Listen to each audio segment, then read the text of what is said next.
Now the most exact science is mathematics. In mathematics there is a branch of mathematics which is called geometry. In geometry you start with a similar iman as you start in Islam. Geometry starts with the point. Isn't it so? Alright. That is the starting point of geometry, the point. But what is the point? A point is that which has no length, breadth and thickness. Then what it is? A thing which has no length, breadth and thickness is only conceptual, it is not real, material, physical at all. You see, but then you come to the next stage, the line. Then about the line you are told that a line is that which is an aggregate of points. Now the question arises in your mind, if a point does not have length, then 100,000 points cannot also have length because it is minus length, minus plus minus plus minus plus minus plus minus is minus. Ad infinitum. So from where does this length come in the line? You define the line, that a line is that which is length but no breadth and no thickness. From where has this length come?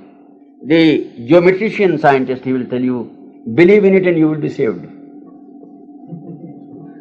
Believe in it, you will be saved. Hold patiently. But that is the starting point. Then you come after the line to the square.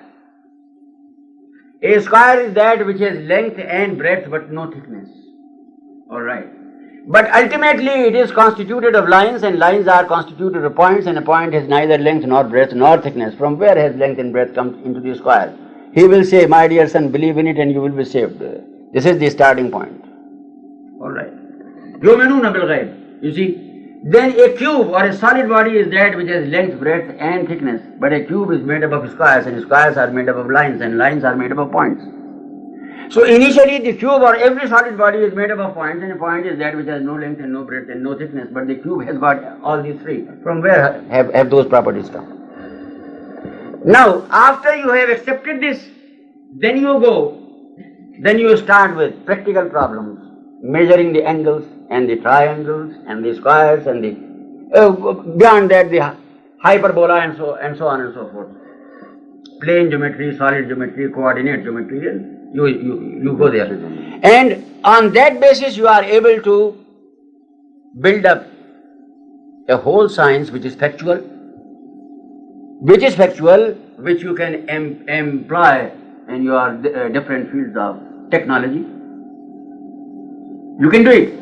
The same is the case with Islam. It starts from there. الَّذِينَ يُؤْمَنُونَ بِالْغَيْبِ. Those who say, start with this, that there is a reality which is beyond our senses. Right? But has this reality to remain? No. It is not to remain as unseen. It must be experienced by you. That is why Islam came. You see? You must have an experience of God, who is the really real and the very foundation of all that exists. And intermediary stages of what are the angels and what is heaven and what is hell, and so many other problems that have been taught to us, which are suprasensuous, which are metaphysical as they are called, beyond this physical world, they have got to be experienced.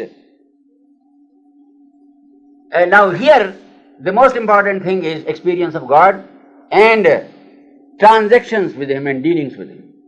He has invited us to it. For instance, He has made different promises.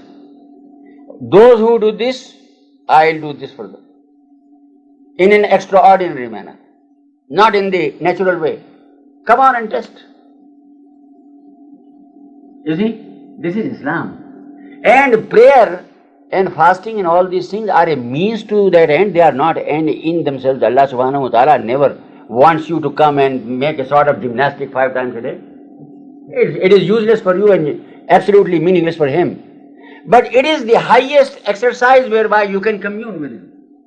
You must learn how to commune through this exercise. You must not be contented with merely the formal thing. I have read so many sunnah, I have read so many fards, and then I have read 100 nawafil, optional prayers which are not made obligatory, and I am a great man. You are nowhere. You are nowhere. You have wasted your energy and you have wasted your body. What we have been taught by the Holy Prophet ﷺ, that one sajda which is genuine, one prostration which is God, which is genuine, is equal to 100 years formal prayer. Better than that. That is what is needed. So we are given actually a practice in repetition. Maybe that sometimes we get the proper spirit and we acquire it. But if we don't have in our minds that our goal in prayer is to commune with God, if we don't understand that and if we don't regard that as obligatory, then we might live here in this world for 1,000 years and we might be praying all the time, not only 5 times a day but 10 times a day. We will not be able to get that communion. It will be a prayer, a formal prayer, very good.